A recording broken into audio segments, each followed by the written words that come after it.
Man, the things that you hear across the web, even on videos. Shout out to all Asian dilemmas, but this video is something else though. This woman's on her third marriage and she wanted 100,000 yuan for physical wear and tear on her body. Now, this is apparently a middle-aged woman and her third marriage. Physical wear and tear. I mean, it was like that for her when she was like 30. For her third marriage, made a shocking move just days before the ceremony. She suddenly raised her demands, and the result was the cancellation of the wedding. The groom, outraged, wants his 300,000 yuan bride price back, but she refuses to return a single cent. Instead, she's demanding an additional 10,000 yuan for emotional damages. It may sound unbelievable, but it really happened. The woman, named Pan Pan, turned to a television show for help after her fiancé, Ding Ding, disappeared just 4 days before the wedding. Her family was humiliated in their local community. She demanded that the groom's family come forward and give a public explanation, but when reporters visited his home, they found his father calm yet firm. According to him, they took the wedding seriously. They bought fireworks, prepared 6 full sets of bedding, and spent generous everything expected for a high-standard wedding in their rural area. Well, they did a study. This is in the States, but this should apply worldwide. The more that's spent on a marriage, the more likely it's going to end in divorce. But this ended before it even started. But then the bride made outrageous demands right before the big day. She asked for a getting in the car fee of 20,000 yuan. Huh? In that region, this fee usually doesn't go beyond 1,000 yuan. Still, the groom's family rushed to borrow the money. And just when they managed to gather it, she made another demand. She wanted them to pay off the full loan for a car that had already been bought under her name.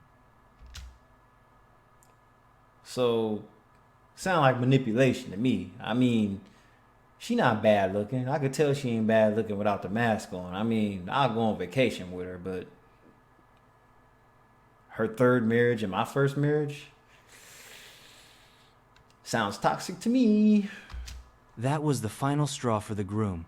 Feeling tricked, he announced the wedding was off and walked away without looking back.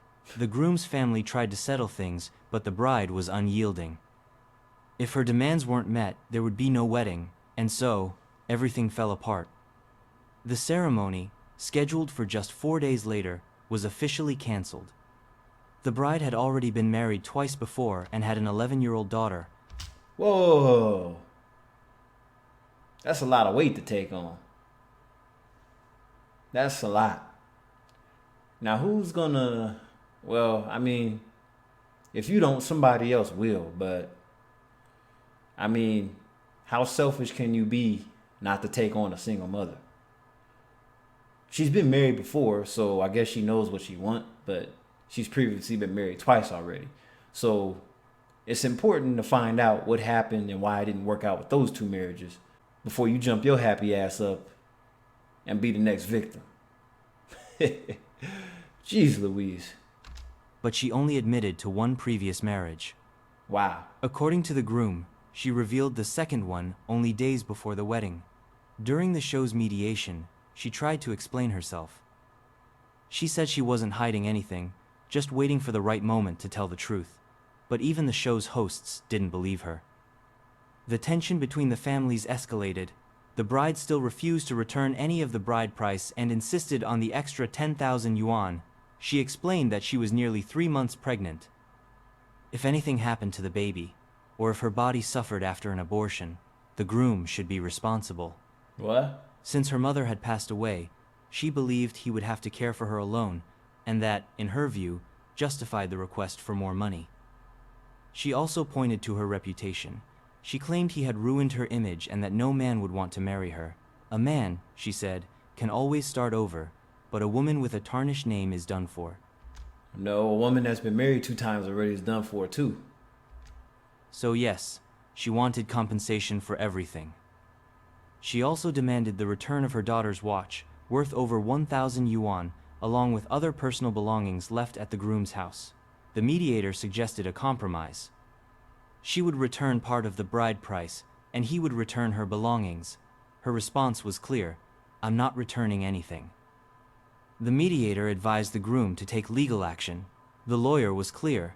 Since the marriage never took place, the woman must legally return all the money received as bride price. Wow, so basically she's a leech. Regarding the pregnancy, the lawyer explained that any medical procedure would be voluntary, which means she had no legal ground to demand compensation. If the groom chose to give her anything, it would be a matter of conscience, not obligation.